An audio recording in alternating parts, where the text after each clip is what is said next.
नमस्कार साथियों, मैं प्रज्ञा पांडे स्वागत करती हूँ आप सभी का रॉज एकेडमी के ऑनलाइन प्लेटफॉर्म पे। देखिए, रिसेंटली अगर हम यहाँ पर बात करें तो एक बार फिर से भारत ने इस बात का परिचय दे दिया है कि जब भी बात आती है ट्रस्ट की, जब भी बात आती है रिलायबिलिटी की, तो दुनिया के सारे नेशन भारत की तरफ क्यों देखते हैं? क्योंकि भारत यहाँ पर सबसे बड़ा सपोर्टर और सबसे ज्यादा रिलायबल कंट्री बन के उभरता है। और ये बात यहाँ पर हमें देखने मिलेगी यूएई और इंडिया के सिविल न्यूक्लियर एनर्जी प्रोग्राम के तहत, जहां पर दोनों कंट्रीज ने यहाँ पर सिविल न्यूक्लियर एनर्जी एग्रीमेंट को यहां पर साइन कर लिया है with the crown Prince of Abu Dhabi. Important क्यों है? क्योंकि देखिए, यूएई ने यहां पर यूएस जैसी कंट्रीज, यहां पे चाइना जैसी कंट्रीज के बारे में बात नहीं करी, उनके साथ इस एग्रीमेंट को साइन नहीं किया है, बल्कि they choose India for this particular agreement, जो कि अपने आप में भारत की वैश्विक स्तर पर क्या पोजीशन है इस बात के बारे में मार्क हमें दिखा देता है।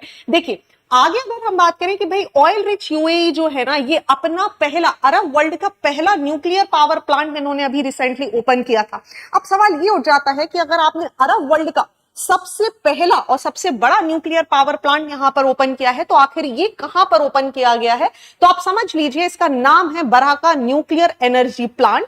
ये प्लांट की अगर हम बात करें तो ये अल डाफरा, जो कि यूएई के पास यहां पर आपको देखने मिलेगा, near to the Arabian Gulf. Important हो जाता है क्योंकि न्यूक्लियर पावर प्लांट है, तो कहीं ना कहीं जो यहां पर केमिकल वेस्ट उसको रिलीज करने के लिए हमें वाटर बॉडीज का सहारा लेना पड़ता है, और इसीलिए अरेबियन गल्फ के पास लगभग साउथ वेस्ट, अगर हम बात करें रुवाई सिटी के साउथ वेस्ट से लगभग 53 किलोमीटर दूर इसको यहां पर बनाया गया। हालांकि कुवैत को इस बात से बड़ी प्रॉब्लम है and they are continuously disagree जो यहां पर न्यूक्लियर पावर प्लांट बनाया गया है, लेकिन इंपॉर्टेंट है। अब आपको यहां पर लग रहा होगा कि यूएई ऑयल का इतना बड़ा प्रोड्यूसर जो कंट्री है, इसको क्या आवश्यकता है कि ये यहां पर न्यूक्लियर पावर प्लांट या पावर प्रोजेक्ट के बारे में बात कर रहा है? और इसका आंसर भी मैं आपको यहां पर डेफिनेटली दूंगी। अब आप समझिए, यूएई जिसने दुनिया भर को यहां पर श्योरिटी दी है कि देखिए हम रिन्यूएबल एनर्जी की तरफ मूव कर जाएंगे बाय 2050।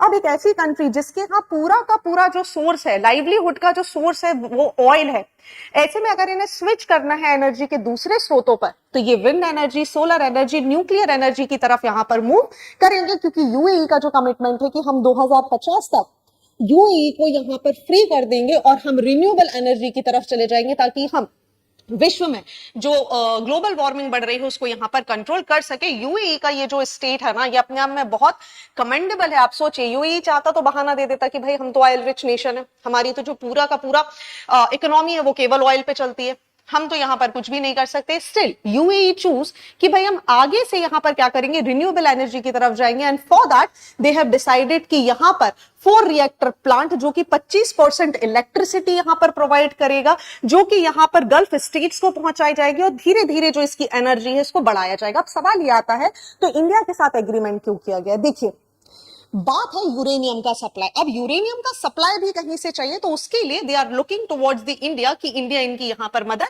कर सकता है। साथ ही साथ में अगर आपको इस पैक्ट में हुई इंपॉर्टेंट डील्स के बारे में बताऊं कि क्या क्या चीजों को यहां पर साइन किया गया है, विच इज ऑल्सो इंपॉर्टेंट, आप समझ लीजिए इसको भी। आप चाहे तो पीएम इंडिया की वेबसाइट पर जाके भी इस एग्रीमेंट की डिटेल्स को पढ़ सकते हैं। अभी मैंने आपके सामने जो स्लाइड ओपन की है, ये भी पीएम इंडिया की वेबसाइट से ही ओपन की जा रही है। देखिए, जो एग्रीमेंट यहां पर साइन हुआ है, इसमें कुछ चीजें, एरिया ऑफ कोऑपरेशन की बात की जा रही है। पहली बात तो बोला जा रहा है कि एक एमओयू साइन हो रहा है between the nuclear power corporation of India limited as well as the Emirates nuclear energy corporation. Agreement यहां पर लॉन्ग टर्म, ध्यान से समझिए, ये शब्द इंपॉर्टेंट है, ये बात कर रहे हैं कि हम लॉन्ग टर्म एलएनजी सप्लाई यहां पर करेंगे between the Abu Dhabi national oil company and Indian oil corporation limited. मतलब पहली बात तो हम रिन्यूएबल एनर्जी की तरफ जाएंगे और एलएनजी गैसेस की यहां पर बात की जा रही है। दूसरी बात करें तो यहां पर एमओयू साइन हुआ है कि भाई हम प्रोडक्शन करेंगे, कंसेशन एग्रीमेंट यहां पर किया जा रहा है।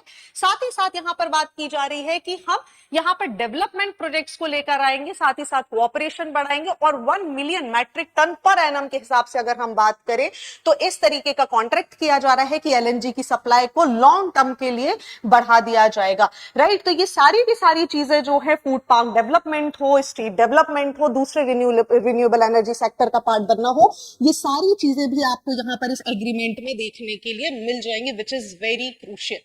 राइट। सो इसका आउटकम ये है कि बहुत सारे नेशंस को इस समय दिक्कत हो गई है। इनफैक्ट कुवैत जैसे नेशंस की बात करें तो उनको दिक्कत है कि ये क्या कर रहे हैं। पहली बात तो प्लांट हमारे यहाँ नहीं लगा, ये प्लांट लग गया है भाई अबू धाबी में, विच इज अगर इसकी वजह से कोई इशू होता है तो हमें सबसे ज्यादा फेस करना पड़ेगा। बट स्टिल यहां पर क्राउन प्रिंस का ये जो डिसीजन है भारत के साथ इस एग्रीमेंट को करना, और भारत की जो पोजीशन है ये कहीं ना कहीं अगर हम बात करें तो दोनों कंट्रीज के लिए बहुत ज्यादा महत्वपूर्ण है, क्योंकि एक तरफ भारत के चारों तरफ अगर आप देखेंगे तो वॉर का सिनेरियो हमें देखने मिल रहा है। सिमिलरली अगर आप यूएई के आसपास के एरियाज में देखेंगे तो ये भी वॉर प्रोन एरियाज से घिरा हुआ है। ऐसे में दोनों कंट्रीज का एक साथ आना कहीं ना कहीं इस बात के बारे में भी हमें इंडिकेशन दे रहा है कि ये फ्यूचर में होने वाली जो बड़ी बड़ी वॉर्स है शायद उसको रोकने के लिए दोनों कंट्रीज बहुत इंपॉर्टेंट रोल यहां पर निभा सकती है। आपका क्या विचार है इस बारे में, आप मुझे कमेंट सेक्शन में जरूर बताइए। Thank you and see you soon.